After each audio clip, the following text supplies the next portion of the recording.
ನೋಡಿ, ರಾಜ್ಯದಲ್ಲಿ ಮುಂದಿನ 7 ದಿನಗಳ ಕಾಲ ಮಳೆಯಾಗುವ ನಿರೀಕ್ಷೆ ಇದೆ ಅಂತ ಭಾರತೀಯ ಹವಾಮಾನ ಇಲಾಖೆ ಇದೀಗ ಮುನ್ಸೂಚನೆಯನ್ನು ಕೊಟ್ಟಿದೆ. ಆ ಮೂಲಕ ರಾಜ್ಯದಲ್ಲಿ ಮಳೆಯಾಗುವ ನಿರೀಕ್ಷೆ ಕೂಡ ವ್ಯಕ್ತವಾಗ್ತಾ ಇದೆ. ಆಗಸ್ಟ್ 4ರಿಂದ 8ರವರೆಗೆ ಸಾಧಾರಣ ಮಳೆಯಾಗುವ ಸಾಧ್ಯತೆ ಕೂಡ ಇದೆ.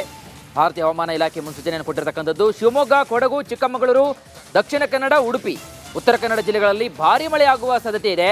ಇನ್ನು ಉತ್ತರ ಕರ್ನಾಟಕ ಜಿಲ್ಲೆಗಳಲ್ಲೂ ಕೂಡ ಭಾರೀ ಮಳೆಗೆ ನಿರೀಕ್ಷೆ ಕೂಡ ಎದುರಾಗ್ತಾ ಇದೆ. ಬಾಗಲಕೋಟೆ, ಬೀದರ್, ಗದಗ್, ಕಲಬುರಗಿ, ಕೊಪ್ಪಳ, ರಾಯಚೂರು, ವಿಜಯಪುರ, ಯಾದಗಿರಿ, ಧಾರವಾಡ, ಹಾವೇರಿ ಜಿಲ್ಲೆಗಳಲ್ಲಿ ಸಾಧಾರಣ ಮಳೆಯಾಗುವ ಸಾಧ್ಯತೆ ಇದೆ ಅಂತ ಭಾರತೀಯ ಹವಾಮಾನ ಇಲಾಖೆ ಮುನ್ಸೂಚನೆಯನ್ನು ಕೊಟ್ಟಿರುವಂಥದ್ದು.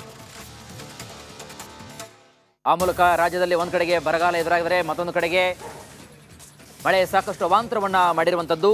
ಇದೆಲ್ಲದರ ನಡುವೆ ಇದೀಗ ಮುಂದಿನ 7 ದಿನಗಳ ಕಾಲ ಒಂದು ಮಳೆಯಾಗುವ ನಿರೀಕ್ಷೆ ಇದೆ ಅಂತ ಭಾರತೀಯ ಹವಾಮಾನ ಇಲಾಖೆಯಿಂದ ಮುನ್ಸೂಚನೆ ಹೊರಡಿಸಿರುವಂಥದ್ದು. ಆಗಸ್ಟ್ 4ರಿಂದ 8ರವರೆಗೆ ಸಾಧಾರಣ ಮಳೆಯಾಗುವ ಸಾಧ್ಯತೆ.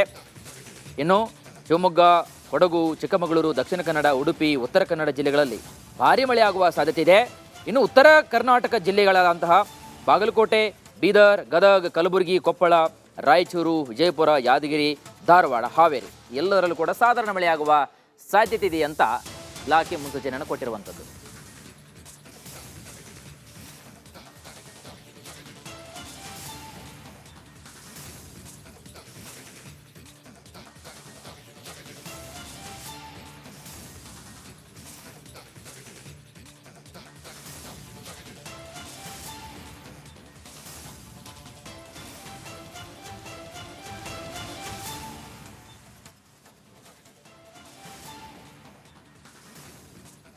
ಹೆಚ್ಚಿನ ಮಾಹಿತಿಯನ್ನು ಕೊಡ್ತಾರೆ ನಮ್ಮ ಪ್ರತಿನಿಧಿ ದೀಪ್ತಿ ದೋಳ್ಪಾಡಿ. ಡೆಸ್ಕ್ ಅಂತ ನನ್ನ ಜೊತೆಗೆ ಲೈವಲ್ಲಿ ಜಾಯ್ನ್ ಆಗಿದ್ದಾರೆ. ದೀಪ್ತಿ, ನಾವು ನೋಡ್ತಾ ಇದ್ದೀವಿ ಈಗ ಭಾರತೀಯ ಹವಾಮಾನ ಇಲಾಖೆಯಿಂದ ಅಂದರೆ ಮುಂದಿನ ದಿನಗಳ ಕಾಲ ಈ ಉತ್ತರ ಕರ್ನಾಟಕವನ್ನು ಹೊರತುಪಡಿಸಿ ಕೆಲವೊಂದು ಕಡೆಗೆ ಸಾಕಷ್ಟು ಮಳೆ ಆಗ್ತಾ ಇದೆ ಅಂತ, ಇನ್ನು ಉತ್ತರ ಕರ್ನಾಟಕ ಭಾಗದಲ್ಲಿ ಸ್ವಲ್ಪ ಸಾಧಾರಣ ಮಳೆ ಆಗ್ತಾ ಇದೆ ಅಂತ ಹೆಚ್ಚಿನ ಮಾಹಿತಿ ಏನೆಲ್ಲ ಕೊಡ್ತೀರಿ? ವೀರೇಶ್, ಪ್ರಮುಖವಾಗಿ ರಾಜ್ಯದಲ್ಲಿ ಮುಂದಿನ 7 ದಿನಗಳ ಕಾಲ ಉತ್ತಮವಾದಂತಹ ಮಳೆ ಇದೆ ಅಂತ ಹೇಳಿ ನಿರೀಕ್ಷೆಯನ್ನು ಮಾಡಲಾಗಿದೆ. ಇದಕ್ಕೆ ರಾಜ್ಯ ಭಾರತೀಯ ಹವಾಮಾನ ಇಲಾಖೆ ಕೂಡ ಮುನ್ಸೂಚನೆಯನ್ನು ಕೊಟ್ಟಿರುವಂಥದ್ದು. ಮುಂದಿನ 7 ದಿನಗಳಲ್ಲಿ ರಾಜ್ಯದಲ್ಲಿ ಪ್ರಮುಖವಾಗಿ ಕರಾವಳಿ ಭಾಗದಲ್ಲಿ, ಉತ್ತರ ಕನ್ನಡ ಭಾಗದಲ್ಲಿ, ಹಾಗೆ ಶಿವಮೊಗ್ಗ, ಕೊಡಗು, ಹಾಸನ ಈ ಭಾಗದಲ್ಲಿ ಉತ್ತಮವಾದಂತಹ ಮಳೆ ಇದೆ, ಭಾರೀ ಮಳೆ ಇದೆ ಅಂತ ಹೇಳಿ ಮುನ್ಸೂಚನೆಯನ್ನು ಕೊಟ್ಟಿದೆ. ಅಷ್ಟೇ ಅಲ್ಲ, ಉತ್ತರ ಕರ್ನಾಟಕದ ಹಲವು ಜಿಲ್ಲೆಗಳಲ್ಲಿ ಸಾಧಾರಣ ಮಳೆ ಇದೆ ಮುಂದಿನ 7 ದಿನಗಳ ಕಾಲ ಅಂತ ಹೇಳಿ ಮಾಹಿತಿಯನ್ನು, ಮುನ್ಸೂಚನೆಯನ್ನು ಕೊಟ್ಟಿರುವಂಥದ್ದು. ಮತ್ತೊಂದು ಕಡೆ ಕೃಷಿ ಹವಾಮಾನ ತಜ್ಞರಾದಂತಹ ರಾಜೇಗೌಡರು ಕೂಡ ಒಂದು ಮಾಹಿತಿಯನ್ನು ಕೊಟ್ಟಿದ್ದಾರೆ.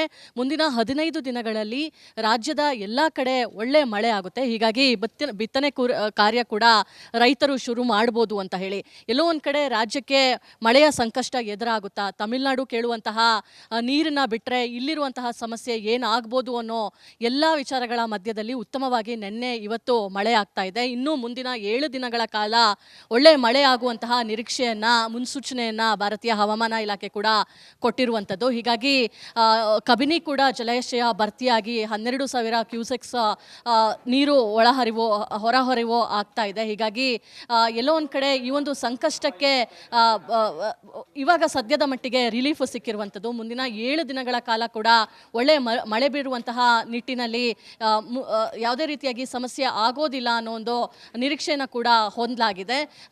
ಸದ್ಯದ ಮಟ್ಟಿಗಂತೂ ಸೇಫ್ ಆಗಿದ್ದೇವೆ, ಒಳ್ಳೆ ಮಳೆ ಬರ್ತಾ ಇದೆ. 15 ದಿನಗಳ ಕಾಲ ಬೀಳುವಂತಹ ಮಳೆಯ ಸಂದರ್ಭದಲ್ಲಿ ಬಿತ್ತನೆ ಕಾರ್ಯ ಕೂಡ ಮಾಡ್ಬೋದು ಅಂತ ಹೇಳಿ ಕೃಷಿ ಹವಾಮಾನ ತಜ್ಞರು ಕೂಡ ಸಲಹೆಯನ್ನ ಕೊಟ್ಟಿರುವಂಥದ್ದು. ವೀರೇಶ್, ಥ್ಯಾಂಕ್ ಯು ದೀಪ್ತಿ, ತಮ್ಮೆಲ್ಲ ಮಾಹಿತಿಗಾಗಿ.